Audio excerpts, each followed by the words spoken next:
Okay, so I'm just going to very quickly go through the stretch command because my room is too small. So if you remember, I offset to the inside. I should have offset to the outside. Now, if you've offset to the outside, you don't have to do this. But if you followed me, yeah, when you use offset, if you clicked outside, then you're fine. But if you clicked inside like me, I'm going to show you how to fix it. And it's a good thing to know. So with the stretch command on the Modify tab, you've got to use a crossing window. So you need to go right to left. So I've started above and to the right, and I'm going down and to the left to go over those two corners, the top right and the top left corner of the room. I'm going to click again. Okay, so it's still asking me to select objects because I might want to stretch other things as well. But I don't, so I'm going to press Enter. And I've finished selecting, and now it's asking me for a base point. So this is something you'll get used to with all of the, well, most of the editing commands. They ask for a base point. So I'm going to click a point anywhere at all. But then from that point that you've clicked, you need to move the cursor in the direction you want it to go. And then, now I'm going to think about this. Sorry, is it 200? Can't even think today.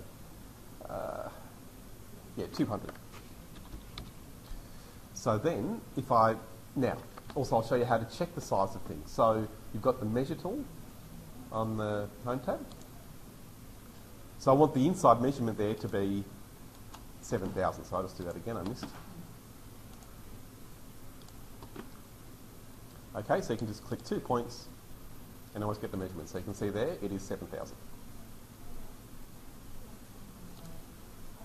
So it tells us here, and then also down, once you click, it'll tell you down on the command line as well.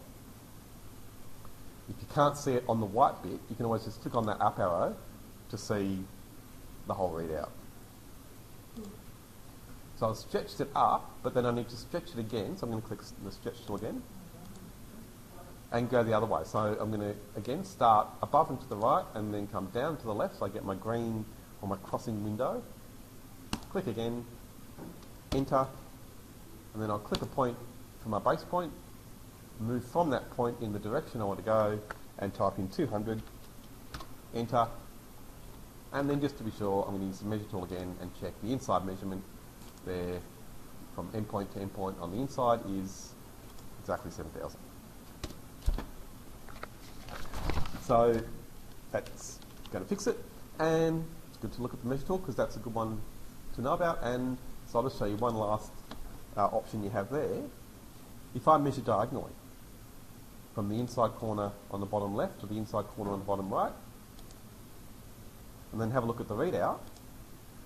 Remember last week I was talking about knowing a bit of trigonometry but not needing to know the formulas really, and definitely not needing to do the calculations anymore, because Revit will do it all, sorry not Revit, AutoCAD will do it all for you. You can see that it's telling us the delta x, well let's start with the distance. So the distance is 9,899. We don't need to know that, but we need to know that it should be an unusual number that we wouldn't be able to work out without doing a bit of maths. But it's broken it down to x and y for us. So we've got delta x and delta y. So delta just means relative, essentially. So in other words, from point to point, it's 7,000 across and then 7,000 up and down. So that's really useful because whenever you're designing things, even if you've got a diagonal line, you don't give the measurement usually by giving the length of that line. So if you want to tell someone how to build that, if it's a diagonal wall, you wouldn't always need to tell them exactly how long it is. What they need to know is how far across and how far up and down. And then they can work out the angle from that.